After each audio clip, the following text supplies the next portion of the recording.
Just hold your Rudraksha, see how it goes. Download an image of some serial killer, I'm sure you are in touch with them on the internet and check the Rudraksha, you see how it happens.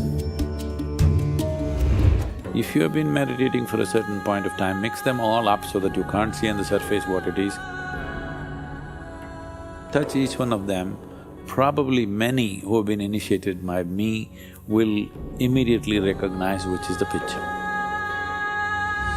Right now, if I just take this water and look at it for a minute, we can prove today the molecular structure of the water will change. So now if I look at this, why should the molecular structure of the water inside change? It will. They can make you sick just by looking at you. It's very much possible. There are people who can cause death just by looking at somebody. Right now, if somebody is doing something negative to me, if I am not receptive to it, you are sitting here, you may get it. Where when things start going wrong, they go wrong in a series, serial trippings, not one or two, simply it keeps happening, everything and everything goes wrong from small things to big things. Only those who want to do occult practices would wear a ring on the thumb. There are occult dimensions to Dhyanalinga which just nullifies all this.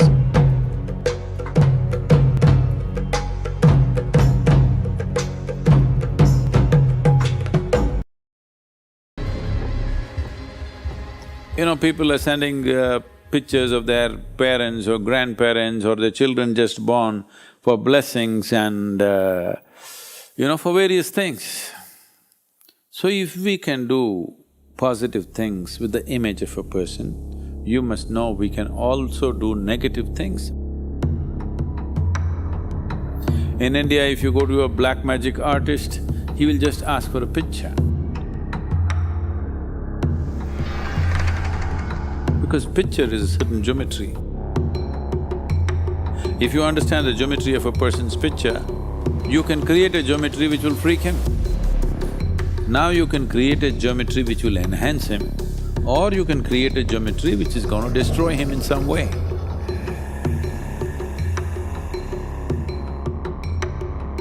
So, because of this, those cultures, wherever this is there, people don't want pictures to be taken. People who are in certain types of sadhana, even in India, many sadhus and sannyasis, they don't want their picture to be taken, but these days they cannot avoid, but unknowingly they take selfies. So, people are asking me, Sadhguru, are you okay for a selfie? I said, no selfie because these silly trends will come and go, life goes on beyond that. These trends are… The thing is, nobody is willing to take a picture of you. So you want to shoot yourself and put it all over the place, which I think is… it doesn't agree with my aesthetics that I take my own picture and put it all over the place. People took pictures and they want to put it because they value it for something, all right. Because an image has a geometry of its own. We could have actually demonstrated if we had an image here, or you try at home yourself. Just for example, I'm saying, take a picture of me, a proper photo would be better, not a reprinted photo. It would be good, but even a book cover, just hold your Rudraksha, see how it goes.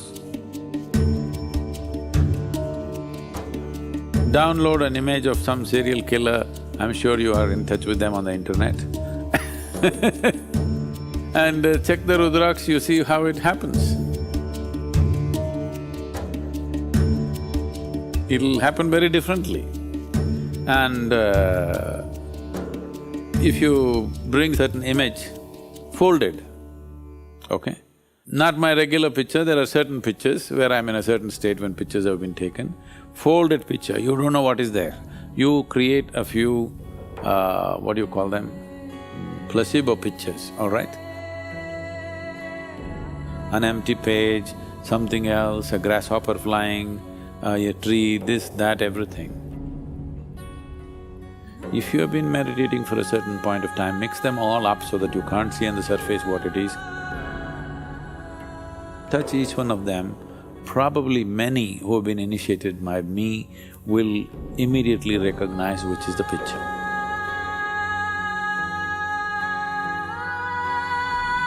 If they're not too confused and what this, that, simply if they touch it, they will know.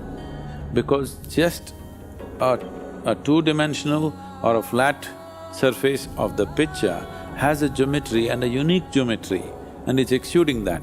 If somebody knows how to read this geometry, he can create geometry either to enhance you or to create trouble for you. So wherever such arts were popular, people said, I don't want my picture anywhere because I don't want to become vulnerable to somebody else. My enemy wants to come and take a picture, I don't want that my picture in his house because we don't know how he will use it. So out of this concern, people would not allow pictures to be taken. They say evil eye brings bad luck and can cause harm. What is evil eye, and are there methods to ward off evil eye? So does such things exist? Yes. People can influence things. Right now, if I just take this water and look at it for a minute, we can prove today the molecular structure of the water will change. So now if I look at this, why should the molecular structure of the water inside change? It will. It can change in a positive way, it can change in a negative way. Both are possible. A focused mind is a dangerous mind. Dangerous or not is determined by the intent. If you're able to empower the thought, then the thought becomes very powerful. An angry mind, a lustful mind, a very loving mind, all these are powerful minds. The reason is not because of anger or love, simply because they become one-pointed. If something becomes one-pointed, suddenly the power of that is big. Now if you do this, it won't hurt somebody, you know, you make it like this, it hurts somebody, isn't it? Because it's become one-pointed. The same force, but it's one-pointed, suddenly it's creating a bigger impact. So, one-pointedness may happen out of sheer awareness or with sadhana or because of anger. When you're really angry with this person, your mind is one-pointed, just see. In love it may wander, but in anger and hatred, mind becomes one-pointed.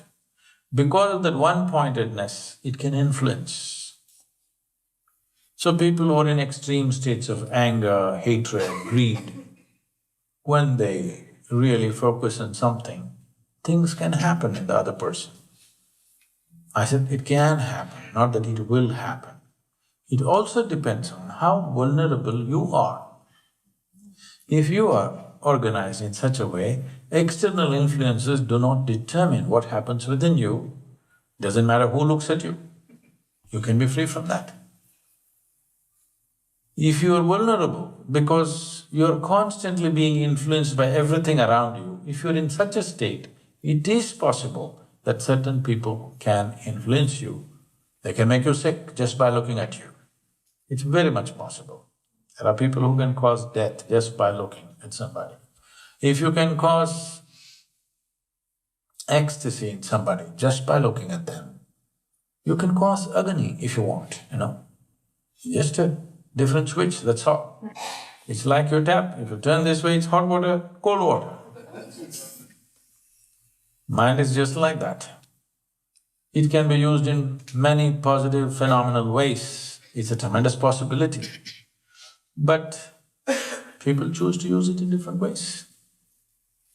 Whatever we make, which can enhance life, which can save life, which can beautify life, the same things can be used to destroy life, to horrify life, isn't it? Every day it's happening, technology. You could use it whichever way. This is also just that. This body and this mind can be used in the same way. This is why Indian women used to wear a big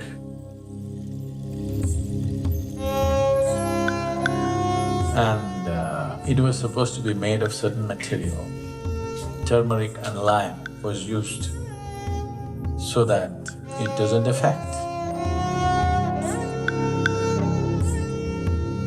Particularly if a woman was considered very beautiful, then they would make it much bigger. Because naturally people's eyes will fall on somebody who has a certain physical presence. So it should not affect her health and well-being and whatever, so they made it much bigger. So if you consider yourself beautiful, you must have a big smile.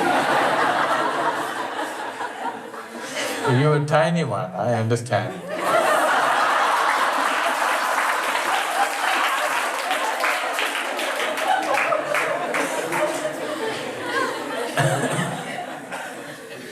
So don't get into all these things because then you will start thinking, right now I'm getting a stomachache because she looked at me. I got a headache because he looked at me. Don't get into all that. For this we have simple methods, we give you a fire wash. You know what's fire wash?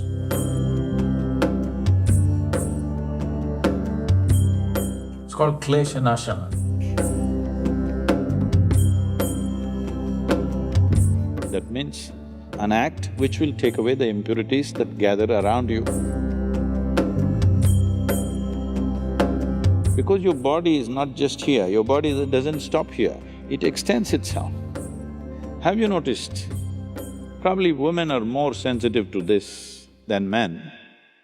You don't have to be touched by somebody. If somebody comes a bit too close, not a psychological thing, that's a different matter. Psychological and emotional aspects are there.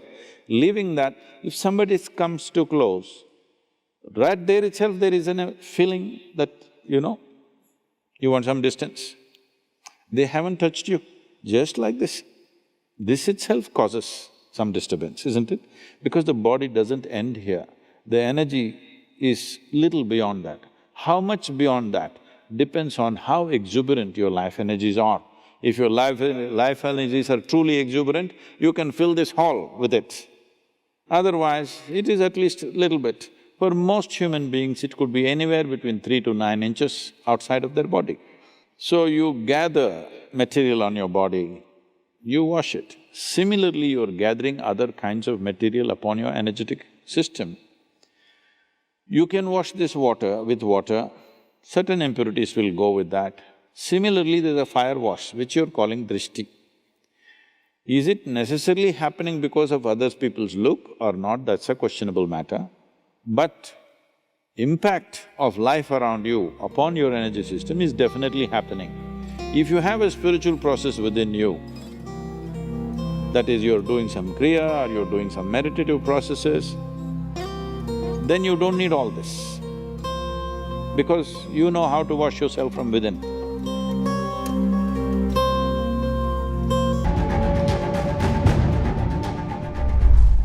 There are people manipulating energies to cause harm to somebody. People can even cause death like this. In certain parts of India, it's very prevalent. One Veda among the 4 Vedas, the Atharvana Veda, is dedicated to this, as to how to manipulate energy for your well-being in somebody's system.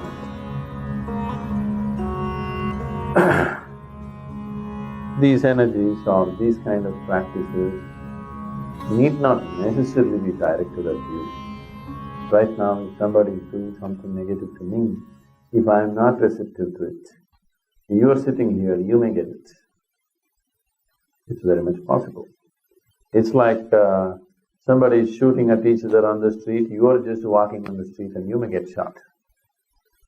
So, certain practices, if you bring in certain practices or certain utterances into day-to-day life, one can easily tide over these things.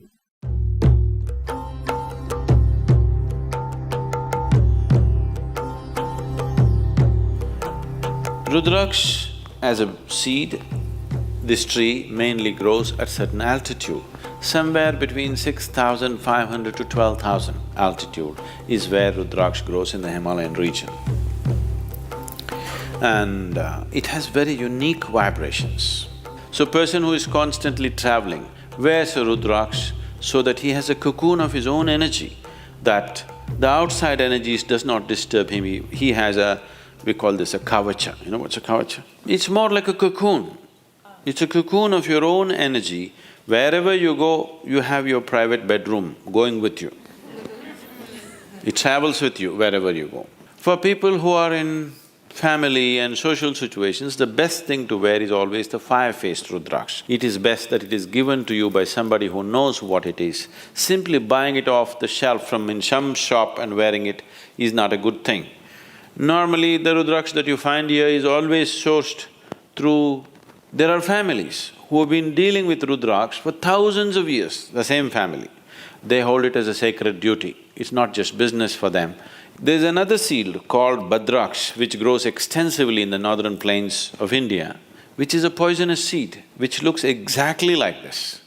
And especially for the Western tourists in India, now we are making very nice plastic Rudraksha,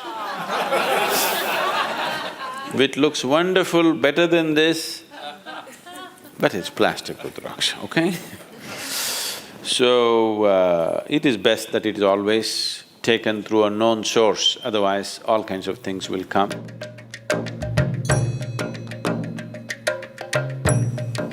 I see today lot of these, for lack of vocabulary, I'm saying, this new age type of people, they're all wearing metal rings on their thumb. See, if you put a metal ring on your thumb, you will inevitably draw certain negative forces towards you. It does not mean you will be necessarily possessed, but you will trip and fall for nothing, all kinds of things will happen, everything goes wrong. Simple things. I don't know if you've met people or you have been one of them at some time, where when things start going wrong, they go wrong in a series, serial trippings, not one or two, simply it keeps happening, everything and everything goes wrong from small things to big things, simply because they would have attracted certain dimensions of energy which is not conducive for doing anything in the world, but it could be conducive to do something else. Only those who want to do occult practices would wear a ring on the thumb. But today, either out of ignorance or fashion, once you put metal on the thumb, you're inviting this.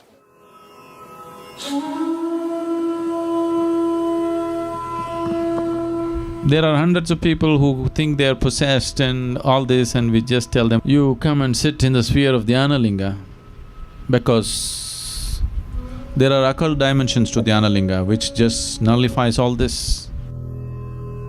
They go out completely free because the occult dimensions are taken care of in the Dhyanalingam area. One Paurnami or Amavasya, when things are more receptive for you, just one day, just sit there and go. If you're in touch with Devi, either in the form of yantra or in whichever way, the yantra is in your hands or it's in your heart, it's up to you. Once you are wrapped in the energy that we are referring to as Devi or Bhairavi, after that, energies turning negative for you doesn't happen. So, if you just make sure you are eating the right kind of food, you're keeping your system well, the chances of you getting messed up because of some other energy or something should be completely out of your life.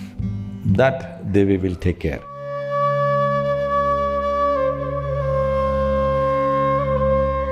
If you're truly meditative, don't even bother about occult.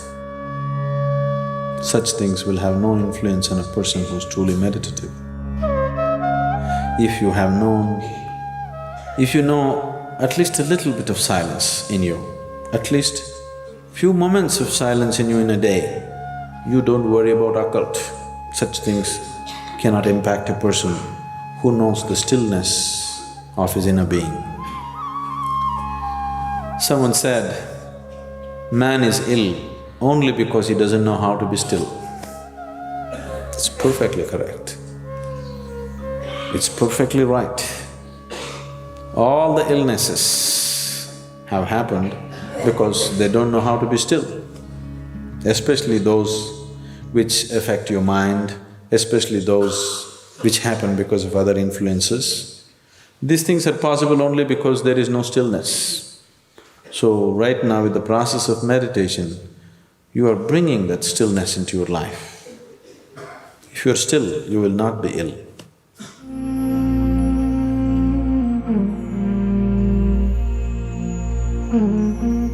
Above all, keeping yourself. The more mentally, emotionally distracted and unfocused you are, the more you're susceptible to these forces. If you are in a certain level of focus and determination, you will see these things they may be like a small road, a bump in the road, they won't be a crash. But if you're in a certain level of destabilization in your emotion and mind, it could lead to a crash.